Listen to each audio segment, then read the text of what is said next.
I think very recently, I think just yesterday or day before yesterday, we had a customer of ours who's been like, it's a brand called Country Bean, and they've been working with us for like I think 9 months or so now, and they just sent me a couple of screenshots of people they know, their friends actually texting them saying, "Hey, we got this WhatsApp message from Country Bean, and this is really cool. How do you do this? Which product do you use for this?" And they're like, "Okay, we use ByteSpeed for this," and then he sent me those screenshots. I think that was like a really cool thing.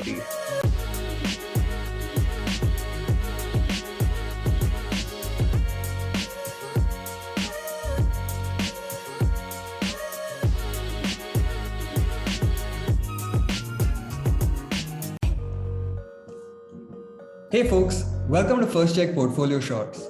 My name is Noah Martins, and this is a series where we speak to founders of our portfolio companies so that you get to know their team, understand what they're building, and the problem they are trying to solve. If you like the content that we've been putting out, do like, share, and subscribe so that we can reach more founders and startup enthusiasts like you. Today's very special guest is Vinayak Agarwal, founder of ByteSpeed. ByteSpeed is on a mission to help e-commerce brands embrace conversational commerce as the future of selling online. They are a SaaS startup helping e-commerce brands on Shopify move away from boring impersonal marketing emails and sell on chat apps like FB Messenger and WhatsApp. Using ByteSpeed, businesses can retarget abandoned carts, send shipping updates, verify COD orders, broadcast messages, and get a verified WhatsApp API number. At this point, 1,500 plus Shopify brands use ByteSpeed to grow their businesses. I had an awesome conversation with Vinayak, and it is genuinely cool to see what he and his team are building. So do stick around till the end of the episode to learn more. Vinayak, thank you so much for joining me. It is an absolute pleasure to host you. Thanks, Noah. Great to be here. Awesome. So let's start by talking about the problem that you're trying to solve. Sure. So I'll just share some context, right? If you look at the direct to consumer, I'll just start with e-commerce. Okay, if you look at how e-commerce has been evolving over the past decade. First, we had like the whole Amazon era, with Amazon really taking center stage. Marketplaces online was the default way of buying products online. And then I think 2015 onwards is when we started to see this whole wave of direct to consumer companies, these companies wanting to build their own brands, have more control of customer data, have their own channels to acquire and retain customers, and they didn't want to pay like heavy commissions to marketplaces like Amazon. So there was this new niche of direct to consumer brands that started picking up, and I think Shopify, as we see it, has been at the backbone of this whole direct to consumer story. So if we just look into how these brands are built, right, they're largely built on acquiring customers through Facebook and Google ads, and then retaining them through email marketing. These are like the two main channels for these brands. But over the past few years, if you look at the ad costs, if you look at all the people now bidding on Facebook ads, that really increases the cost per impression. Basically the ad costs become really high, and because of that, it becomes hard for you to become profitable on the ads that you're running. And then on the other side, the primary channel for you to retain your customers, which had largely been email, that starts becoming saturated. Not as many people engage with email now. Everybody is doing email. So for direct to consumer brands, it means that their primary acquisition and retention channels come under threat. And even if you look at it more from a fundamental CAC and LTV point of view, right? Their fundamental unit economics. If you look at a brand like Casper was like the poster child of direct to consumer. They had a lot of brand love, grew really quickly, even IPO'd.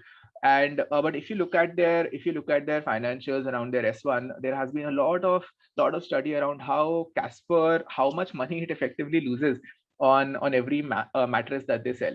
So for direct to consumer brands, like this is a very deep problem. How do they sustainably acquire and retain customers in the longer run? So that's essentially what we are solving for.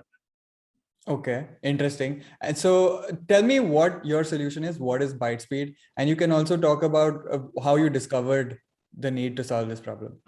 Sure. So what ByteSpeed does is, right, so ByteSpeed, we basically saw that, okay, so we actually started out a little differently. Like what we are currently doing, about 2 years back, we pivoted from a restaurant idea. So we were actually working with restaurants, helping them sell to their customers directly over Facebook Messenger chatbots. So we had like a marketing product there for these restaurants to sell to their customers directly. And this was like back in college. This was me in my third year back at BITS. When I was just barging into these restaurants and selling to them. So we were doing this, like we were making like decent money. After a point, we realized that, okay, This is not something like selling to customers directly. The restaurant industry, it's better suited relying on aggregators for that. But direct to consumer is an industry that is built on this premise of selling to customers directly. So we just saw that when it comes to retargeting customers, when it comes to retaining customers, all of this is better done on a channel like chat. We already had experience with it for like the past year or so. And what we also saw was that at the time we were just doing Facebook Messenger, but WhatsApp was opening up its API. Very recently, Instagram opened up its API. So we saw all these chat platforms have really high engagement. We used to get like 80% open rates on the campaigns we would send out on Messenger. And this was something that was unheard of in the email marketing space. So we just saw that, okay, this channel is really high engagement. All the business APIs are now opening up for these business to consumer use cases to now be built on top of chat. So essentially that's what we observed. And that's when we sort of started building out. So basically right now what the product does is it helps these e-commerce brands engage with their customers and sell on chat apps like WhatsApp and Facebook Messenger. In terms of use case, we mostly look at revenue maximization marketing use cases. We mostly work with small and medium sized e-commerce brands that are on Shopify, and generating revenue is like the most important problem for them. Most chat products tend to focus on support as a use case. We actually look at marketing and like driving 10% of revenue. So that's essentially what we are building out. So what's your progress been so far? How big is the team now? What kind of numbers are you seeing? What's the traction like? Sure. So right now, so we launched the product back in 2019. It's been about 2019 October, so it's been about 2 years. We now work with over 1,500 brands globally using the product. These are like in across 50 countries. So that's in terms of the brands that use us. The team is pretty small. We're a team of 10 people, so fairly small team. Very young to like less than most people are like less than 25. Most of us are like recent graduates from college only. So that's how the team is like. I think we've mostly been focused on like building out the product, cracking like a good product market fit there. So now we're starting to see like good word of mouth from existing customers, and now we're just looking to scale. We also raised like a small pre-seed round last year from First Check, from Whiteboard, and about 15 other founder angels who also came in to help us with building a company. But yeah, that's how it's been like. That's awesome. So now that you've been doing this for about 2 years, what would you say are, tell me a story, tell me your one favorite moment from this journey so far. I know you've got a reply on Twitter from Paul Graham. You've been doing this for almost 2 years. So what's the highlight reel looking like? No, I think that was like a good mention there. Paul Graham replying on Twitter was just like a fanboy moment. I think very recently, I think just yesterday or day before yesterday, we had a customer of ours who's been like, it's a brand called Country Bean, and they've been working with us for like I think 9 months or so now. And they just sent me a couple of screenshots of people they know, their friends actually texting them saying, hey, we got this WhatsApp message from Country Bean and this is really cool. How do you do this?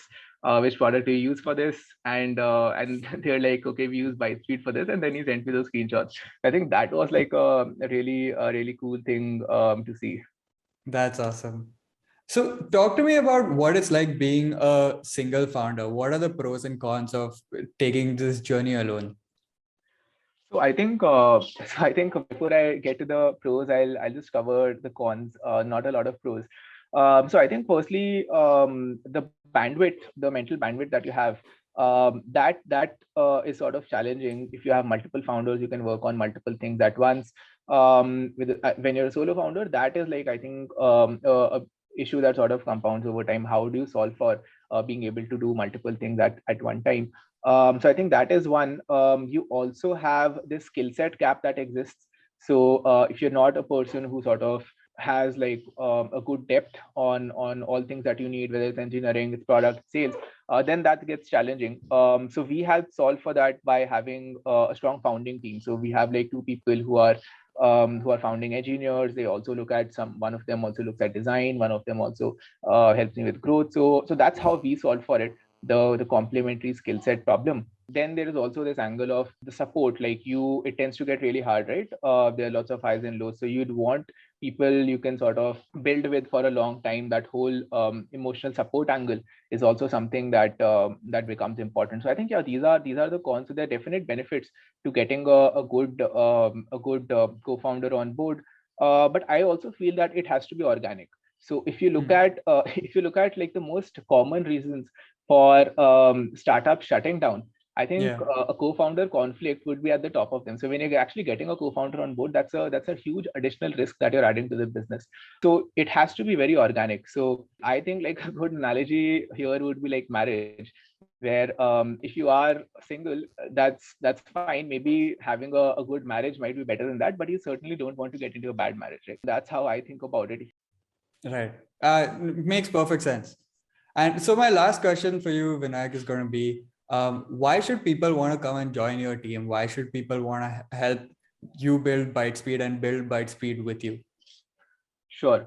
So I think if I just talk about like how we originated, right? So we are a team that built this out of our dorm room. So I was back in I think I was in my third year when we started Bytespeed, and even the other folks, like the other two founding engineers, when they joined us, they were like in their first years. They hadn't written a line of code in their lives, and now they're sort of leading engineering for us. So I think we are a team that's like that is sort of the DNA of the team. Like we're fairly experimental. We are also like fairly scrappy because we've been building from our dorm room. So like using free AWS credits and all of that. That's in our DNA. Like the most common question like investors ask me is, how is their burn so low? So that's something that's like it's not something you consciously do. It's just like you're used to being poor, right? So I think we're fairly scrappy. We're also people that like are okay with not knowing stuff and then getting to learn it. We also like betting on people. So as I said, if somebody hasn't done, let's say, sales earlier, they haven't like been in a particular function, like we are very cool with that. We are cool with people learning stuff and then getting to do it. So like these are the kinds of things we look for: being resourceful, being scrappy. The whole opportunity is something that we feel is pretty exciting. If you look at like what's happening in e-commerce, and we actually think of ourselves as like building a lab, right? So it's like a lab, because e-commerce, it's changing super quickly. I think we also tend to focus quite a lot on doing right by our customers, giving them a really good experience. As I said, like the country bean example was one thing, but there have been like multiple instances of if you look at our Shopify App Store ratings, we have like about 215 or so reviews on the Shopify App Store. All of them are 5 stars. Not even one review that's not a 5-star. So these are like some things we try to focus on and be good at. But yeah, that's essentially it. That's awesome. Thank you so much, Vinayak, for taking the time to talk to me. It's very cool to see what you're building, and it's I'm so happy to see you and your team doing well. So thank you again for doing this, and yeah, cheers. Thanks a lot, Noah.